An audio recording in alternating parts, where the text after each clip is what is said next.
I was not just watching pornography occasionally. I mean, pornography was a massive part of my life, and it actually started when I was 11 years old, and it had continued. I Wow. had bouts, 15-year-long struggle with pornography. I often felt like a hypocrite because I really did want to be Mm, exemplary, and I wanted to live for God and live up to the standards of the Bible, and at right. the same time, just always felt like I couldn't. I was falling short. I got exposed to pornography when I was 11 years old. It happened in the computer lab of my Christian school. Whoa, wait, what? Porn's the one thing that it was like a boomerang. Like I could go a couple days and I'd get away from it, and something would always just suck. Probably the closest second drug is just mindlessly scrolling on your phone, sort of thing. Yeah. I might miss a lab or a seminar or something here and there, but I do not miss on pornography. It's literally Oh. the only thing I have to look forward to in my day. Welcome to the High Performance Human Podcast, where high achievers learn to master themselves, not just their success. I'm Creighton Bertrand, a certified high performance coach, here to share practical tools to rewire your habits and mindset. If you're ready to move beyond good enough and step into real transformation, you're in the right place. Let's get to work. Let me ask you something. Are you performing at a high level on the outside, but privately fighting something on the inside that no one knows about? Maybe it's not even about what you're doing. Maybe it's the shame or that voice that whispers, if people really knew, would they still respect me? Well, today's guest, Sathiya Sam, knows that story all too well, and that's why I had to get him on the show today. You see, he was a fourth generation pastor leading others towards faith and freedom while secretly trapped in an addiction that made him feel like a fraud. But through that battle, he discovered something that most high achievers miss. It's that real freedom doesn't come from fixing your flaws. It comes from facing them.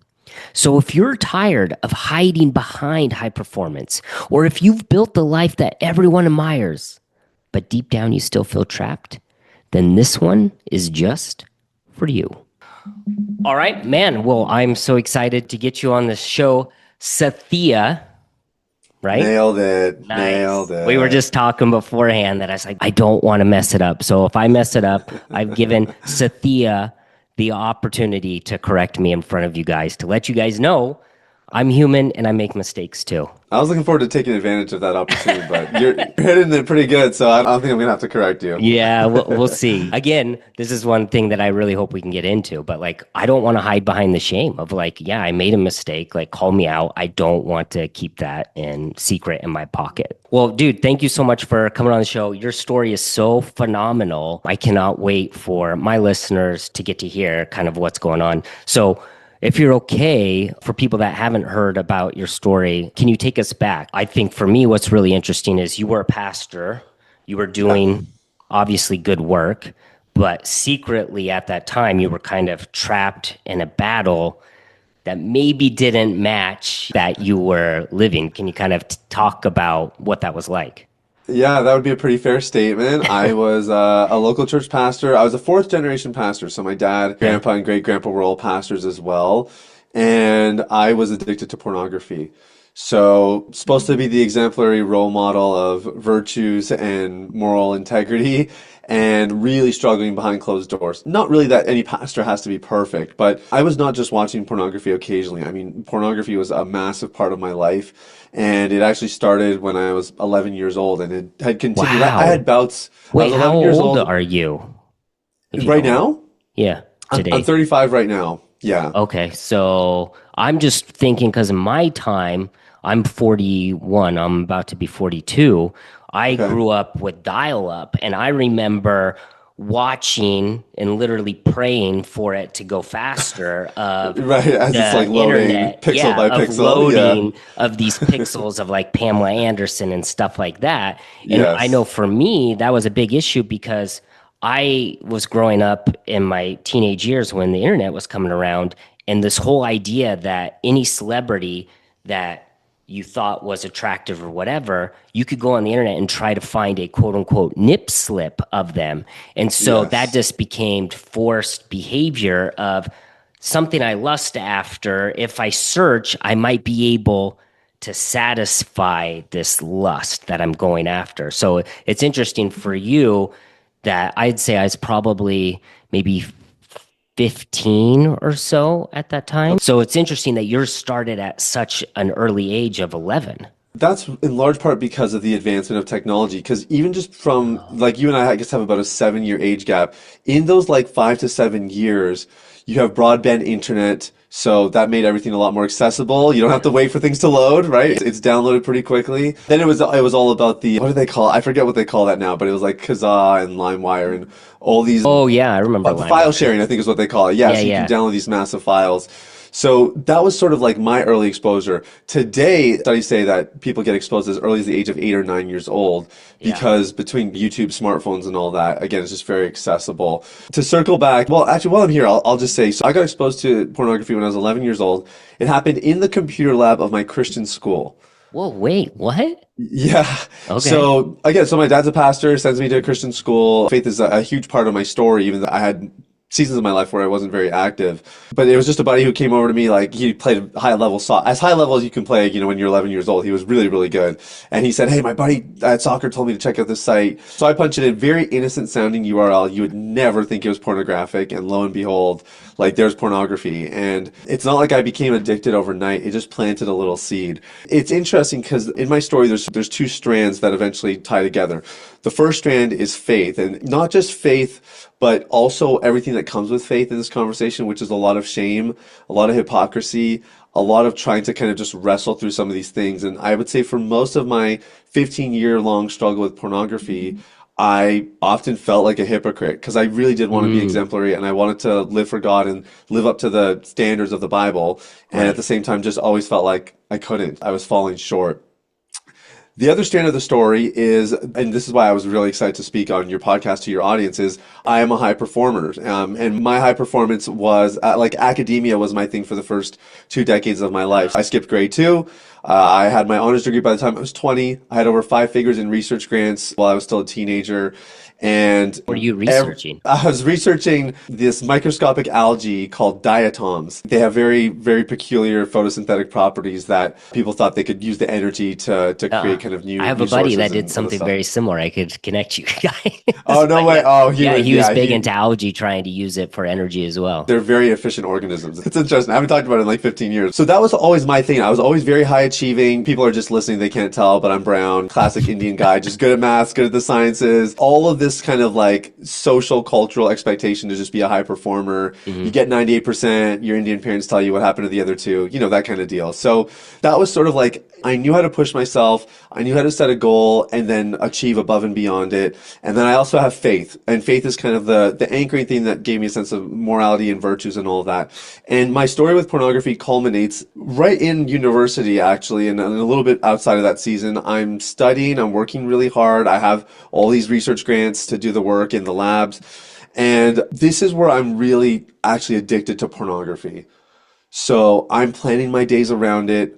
I might miss a lab or a seminar or something here and there, but I do not miss on pornography. It's literally Oh, the only thing I have to look forward to in my day. I remember one of my professors in second year, he said, you don't get paid in university. The only check that you get for your work are your grades. But for me, I had a second stream of income, and that was called pornography. That was oh the other way wow. that I got paid. That was my reward. I don't mean I was making money from it. It was the reward. I should clarify, especially in the day of Yeah. OnlyFans and all that. People are like, wait, what were you doing? Wait, yeah, you were So ahead of the times.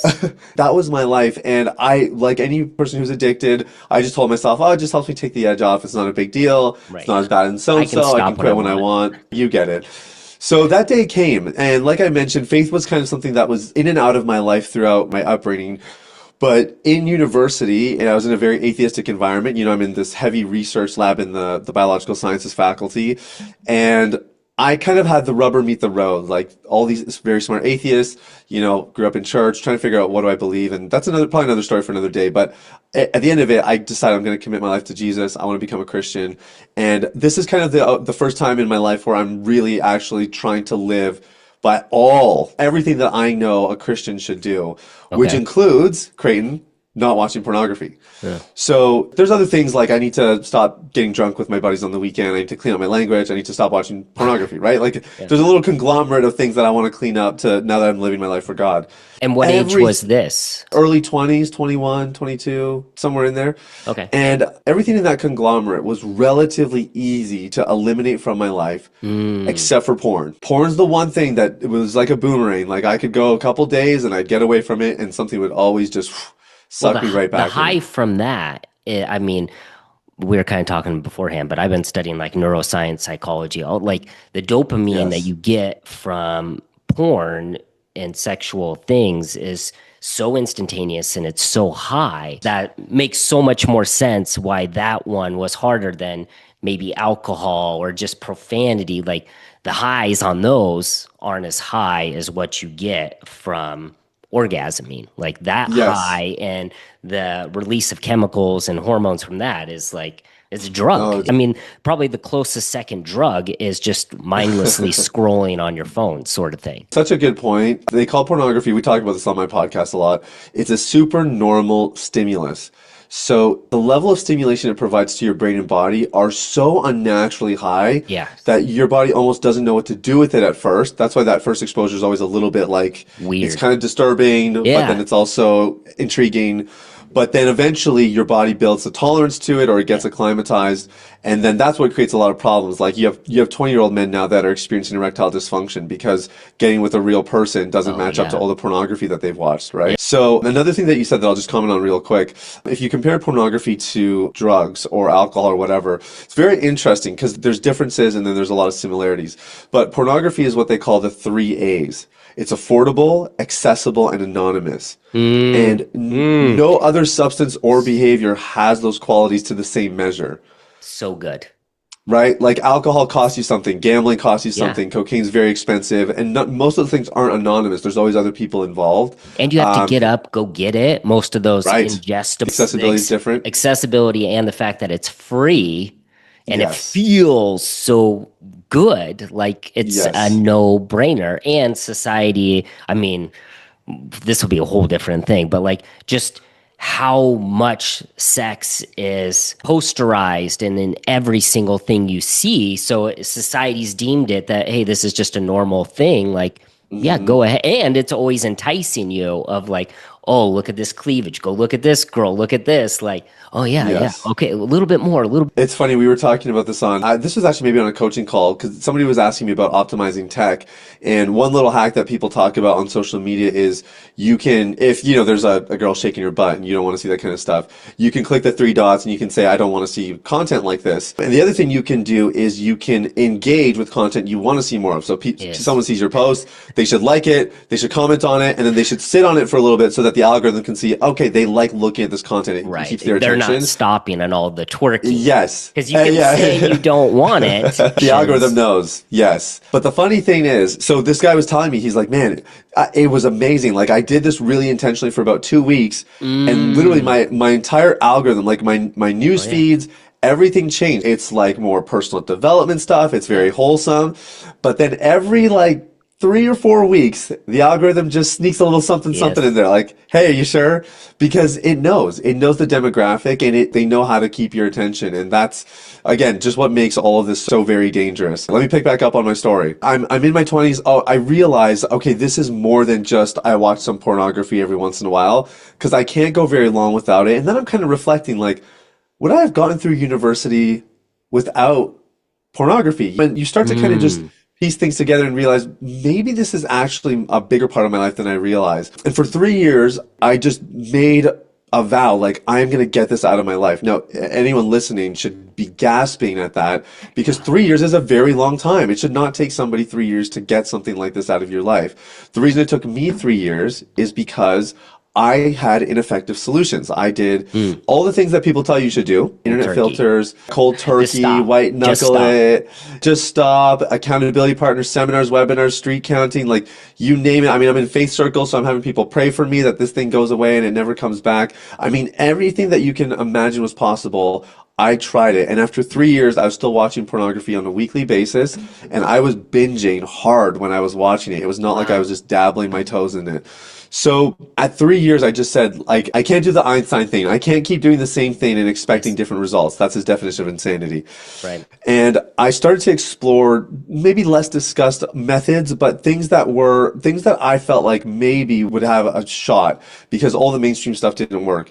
And I discovered along the way what I now call a roots-based approach to quitting pornography. And it took me about 18 months to kind of figure things out. But February 2016, I had my last relapse, and I don't know when this episode's coming out, but in February 2026, it'll be 10 years. We're just around the corner from 10 Wow. years since I last watched Congrats. pornography. And truthfully, like the high performer in me didn't go anywhere. Academia is not necessarily the thing that I'm sinking my teeth into these days. It's much more about business building and really making an impact globally. But quitting pornography has totally changed my life. Like I'm happily married. I got two little boys. We just had our second about 3 months ago. Oh, congrats. And I knew that you had Judah, but I didn't know. Josiah, we just had a second boy, and the business has grown considerably as well. We have a whole team globally that's helping more men quit pornography and get their lives on track. It's been an incredible journey. I want to double click on this because I think one of the hardest things for high performers, we're so good at doing stuff, right? Like you said, academic or like your buddy in soccer, or for me, like all the other things of making more money, whatever it is. I know for me that one of the things that's always the hardest is why can I do all these other hard things, but why can't I quote unquote control this one? So what was that like for you being a high Oh man, performer and being like dude. alcohol, easy, these other, this is what I do. And then to Yeah, finally be brought to your knees of, yeah, hey, Sathiya, this one you can't do alone. yeah, Like this one yeah. is out of your jurisdiction. This one's out of your power. Like how debilitating and frustrating. And why didn't you get to a point? Because you're talking about 18 months. Like usually people that they'll try 6 months, 8 months, 10 months, like I got nothing. There's nothing I can do to get past this one. So I'm out. Thank you for this question. Really, really important. I remember the first time I tried to quit porn, which was that moment I described a little while back. And for me, it was, I've been here before. I powered through exams. I powered through intense research projects. I've been here before. So I'm going to harness everything that I know that made me a high performer, which was discipline, grit, blocking out all the distractions. Like I knew how to do this stuff really, really well. And when I failed, I went 3 days without porn or 2 days or whatever it was. It was a very short amount of time.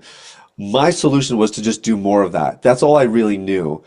And 3 years in, I think one of the things I realized is when you're a high performer, and we start talking about like optimization, everybody gets into what's visible, right? It's the habits, it's the behaviors, it's the morning routines. The stuff that is visible is always the sexy stuff to talk about. Yes. But it's a lot harder to quantify drive, motivation, energy, emotions, thinking patterns, belief systems.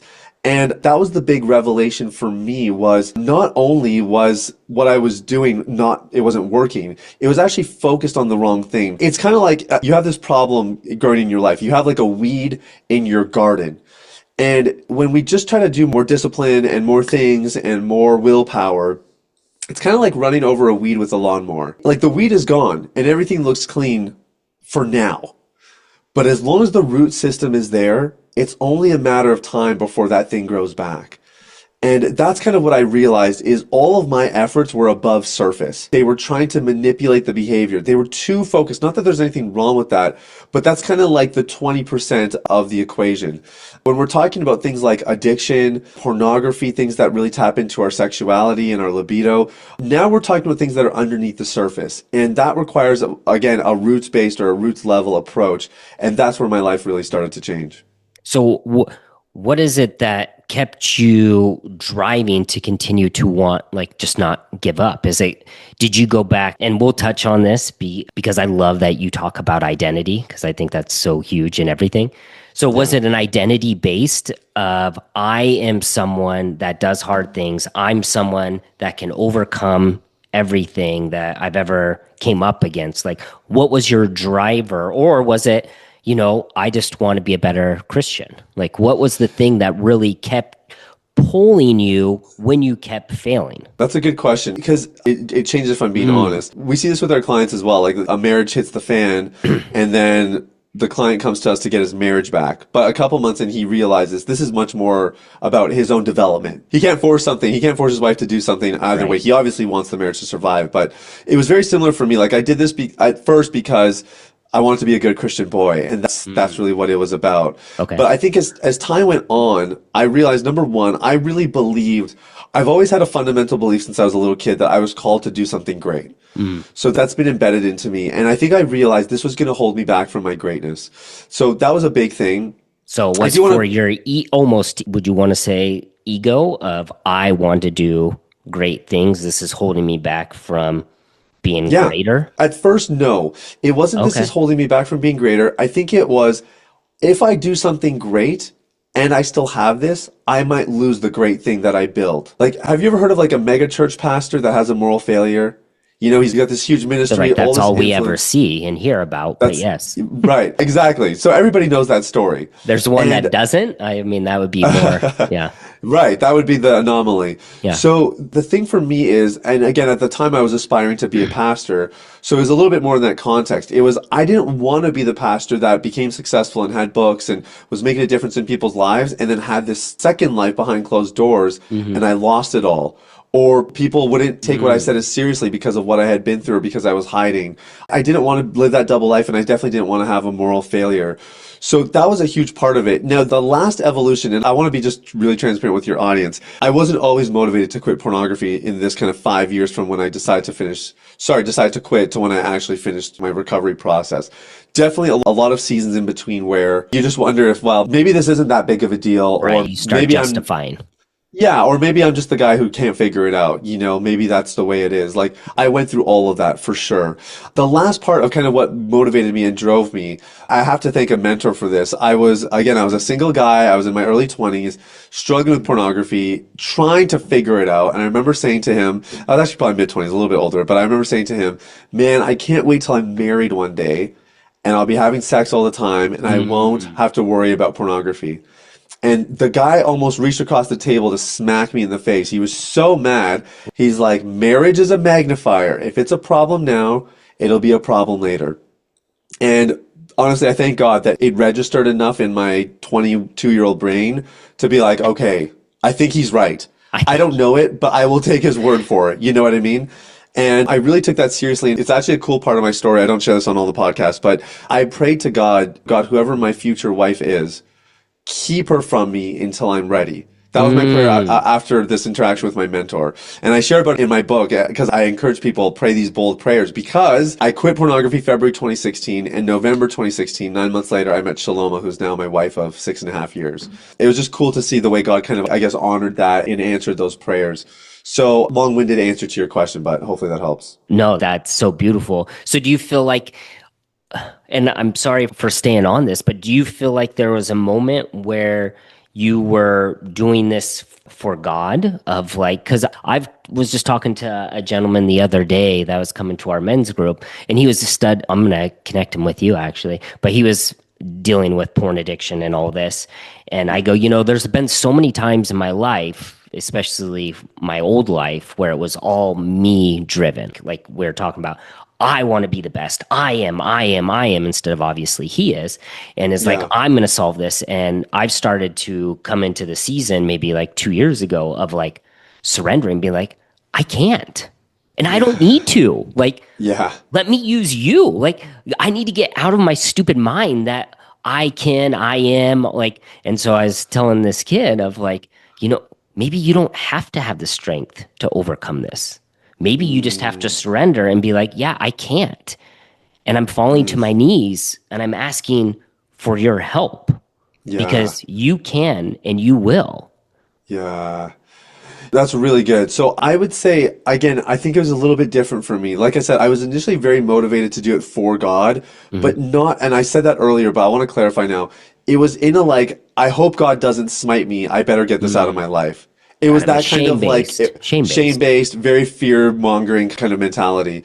One thing that was very liberating, that's kind of along the lines of what you're saying for me, and this happened probably in the last 6 to 12 months of me struggling with pornography, is I had this revelation, because you read the Bible and you see scriptures that talk about this kind of stuff and calling you to a higher standard and all the stuff that people would know if they're immersed in this kind of faith environment.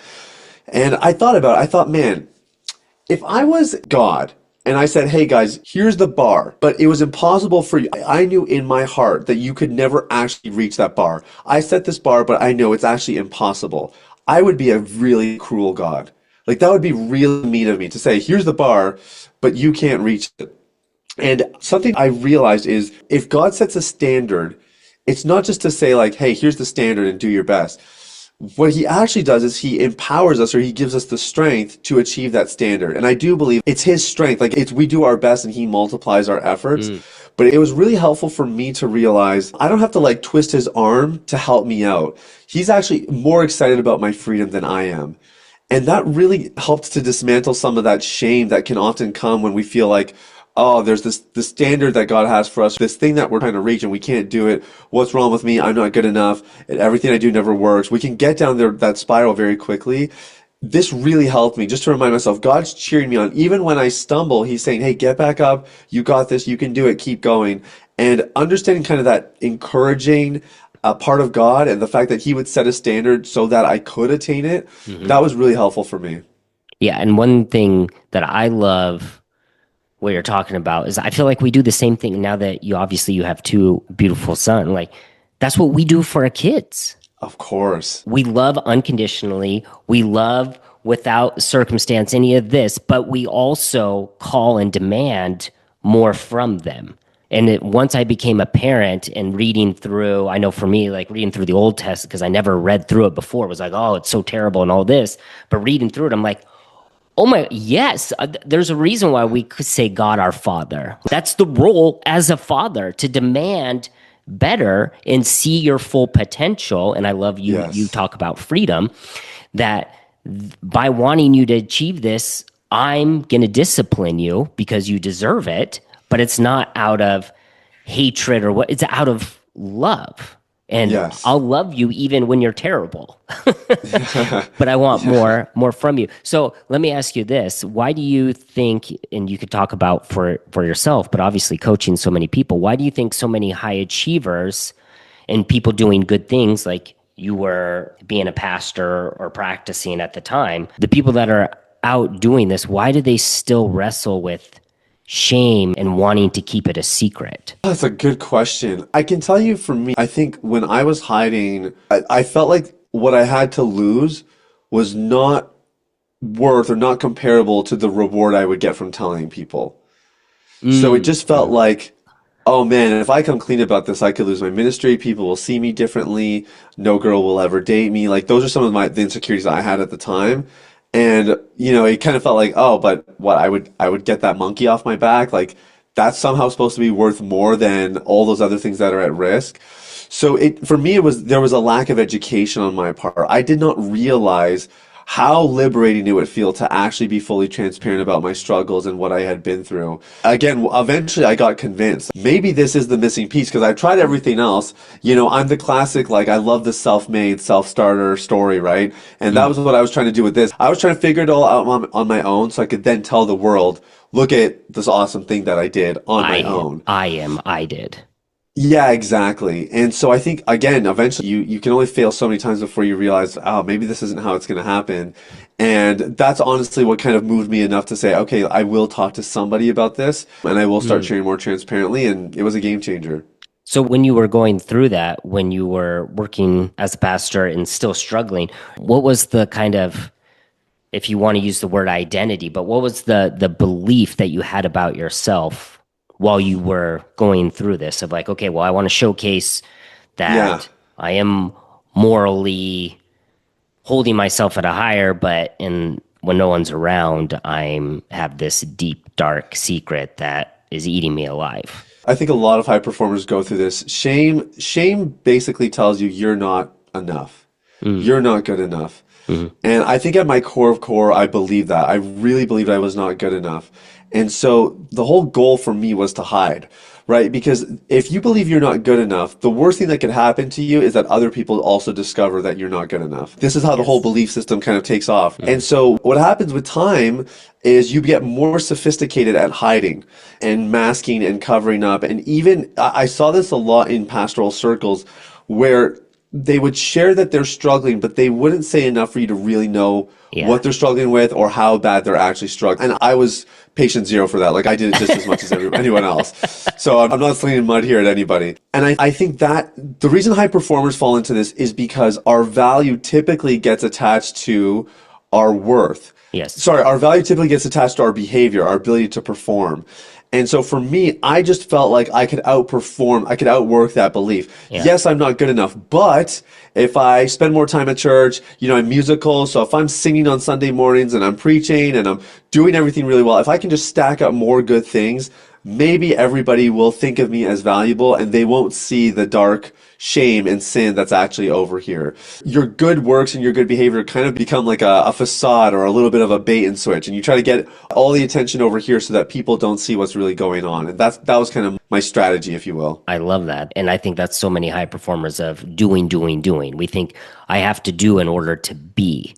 And Yes. so this whole notion of God loves you for who you are, not for what you do, is so hard for us Yeah. to relinquish this whole notion of wait, I don't have to do more. I Yeah. don't have to do to be. That doesn't make sense. No, my brain does, and we don't like that because we're Yeah. not in control of that.